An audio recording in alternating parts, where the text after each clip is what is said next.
بسم اللہ الرحمن الرحیم۔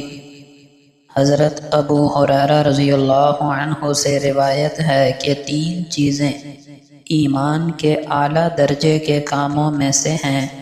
ایک یہ کہ کسی شخص کو سردی کی ٹھنڈی رات میں احتلام ہو جائے اور وہ غسل کرنے کے لیے کھڑا ہو جائے اس حالت میں کہ اسے کوئی نہ دیکھ رہا ہو۔ دوسرا گرم دن میں روزہ رکھنا، اور تیسرا کسی شخص کا بیابان جگہ میں جہاں اسے کوئی نہ دیکھ رہا ہو نماز پڑھنا۔ حضرت عبداللہ ابن مسعود رضی اللہ عنہ سے روایت ہے کہ 2 شخصوں کو دیکھ کر اللہ جل شانہ خوش ہوتے ہیں۔ ایک وہ شخص جو سرد رات میں اپنے بستر اور لحاف سے اٹھ کر وضو کرتا ہے، پھر جب نماز کے لیے کھڑا ہوتا ہے تو اللہ تعالیٰ فرشتوں سے پوچھتے ہیں، میرے بندے کو یہ تکلیف برداشت کرنے پر کس چیز نے ابھارا؟ فرشتے جواب دیتے ہیں کہ وہ آپ کی رحمت کا امیدوار ہے اور آپ کے عذاب سے ڈرتا ہے۔ اللہ تعالیٰ فرماتے ہیں کہ تم گواہ رہو، میں نے اس کی امیدیں پوری کر دیں اور جس چیز سے خوف کھا رہا تھا اس سے اسے امن دے دیا۔ دوسرا وہ شخص جو کسی جماعت میں ہو اور وہ یہ جان لے کہ میدان جہاد سے بھاگنے میں اسے کیا گناہ ملے گا، اور یہ بھی جان لے کہ اسے ڈٹ کر لڑنے میں اللہ کے حضور کیا ملے گا، پھر وہ قتال کرے اور شہید ہو جائے، تو اللہ پاک فرشتوں سے پوچھتے ہیں، میرے بندے کو یہ تکلیف برداشت کرنے پر کس چیز نے ابھارا؟ فرشتے جواب دیتے ہیں کہ وہ آپ کی رحمت کا امیدوار ہے اور آپ کے عذاب سے ڈرتا ہے۔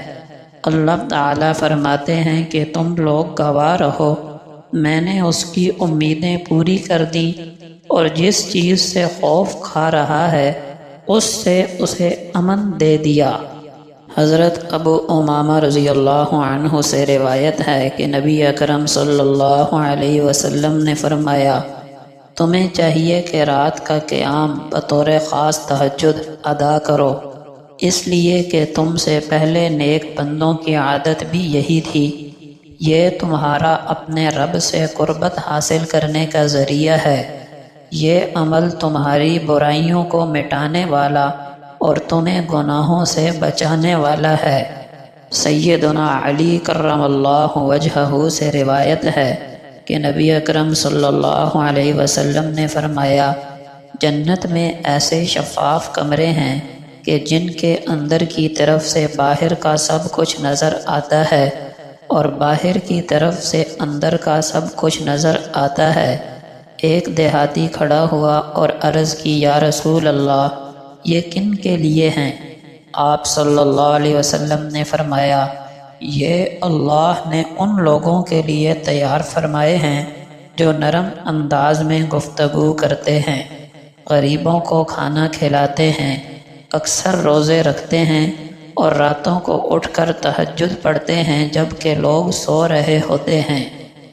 حضرت ابو ہریرہ رضی اللہ عنہ سے روایت ہے کہ نبی اکرم صلی اللہ علیہ وسلم نے فرمایا،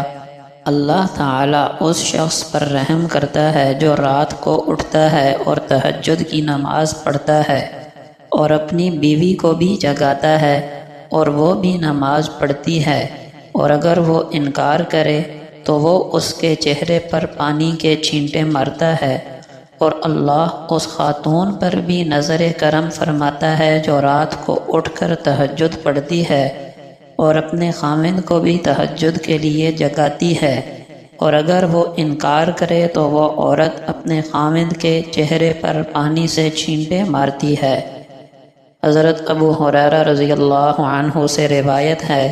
کہ نبی اکرم صلی اللہ علیہ وسلم اکثر پیر اور جمعرات کا روزہ رکھتے تھے۔ اس بارے میں آپ صلی اللہ علیہ وسلم سے پوچھا گیا تو آپ صلی اللہ علیہ وسلم نے فرمایا، پیر اور جمعرات کے دن اللہ تعالی ہر مسلمان کے لیے مغفرت کا فیصلہ فرماتے ہیں، سوائے ان لوگوں کے جو آپس میں ایک دوسرے سے بات چیت اور تعلقات ختم کیے ہوئے ہوں،